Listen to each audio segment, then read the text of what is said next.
havosi ayni qizigan payt osmonda bir bulut paydo bo'ldi.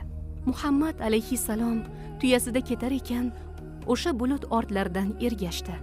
Xuddiki u zotga soya qilish uchun jo'natilgandek. Shundan so'ng Maysara har safar payg'ambarimizga boshqacha ko'z bilan qarardi.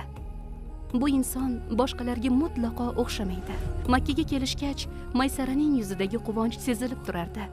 Xadijaning oldiga borib, karvondan kelgan daromad haqida ko'p gapirib o'tirmadi. Unga ko'rganlarning hammasini, rohibning so'zlarini va safarda Muhammad alayhissalomning qanchalik halol bo'lganini aytib berdi. Xadija eshitganlardan ta'sirlandi. U Makkadagi eng hurmatli ayollardan edi. Boy badavlat erkaklar unga uylanish uchun bir-birlari bilan musobaqa qilishardi, ammo u bunga qiziqmas edi. Toki Muhammad alayhissalomni uchratmaguncha. Xadija nihoyat uzoq vaqtdan beri izlagan ishonchli va halol insonni topgani sabab endi uning qalbida hech qanday shubha qolmadi. Xadija eng yaqin dugonasi Nafisani Muhammad bilan gaplashib qalbida nima borligini bilish uchun jo'natdi. Nafisa uning aytganini qildi. Xadija, Muhammad bilan gaplashdim. Undan birdaniga sizni uylanishdan nima to'sadi dedim. U esa uylanish uchun hech qanday mol dunyoyim yo'q dedi. Ana shunda bildimki, ikkingizning o'rtangizda hech qanday to'siq yo'q ekan.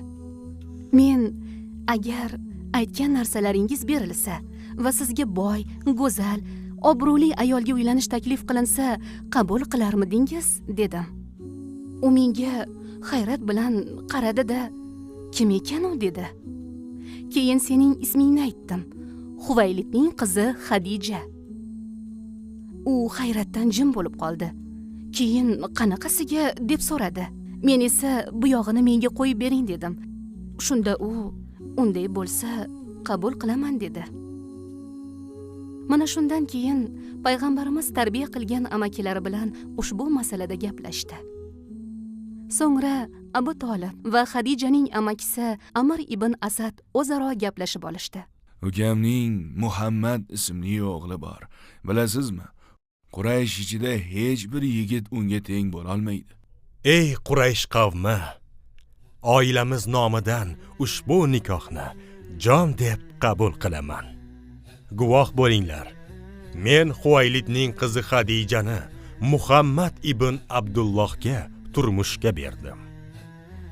Bu holat ikki qalb birlashuvining o'zigina emasdi. Bu ummatning ibtidosi edi. O'sha kunda 40 yoshli Xadija va 25 yoshli Muhammad chiroyli holatda oila qurishdi. Makkaning zodagon ayoli va erkaklarning eng ishonchlisi. Ammo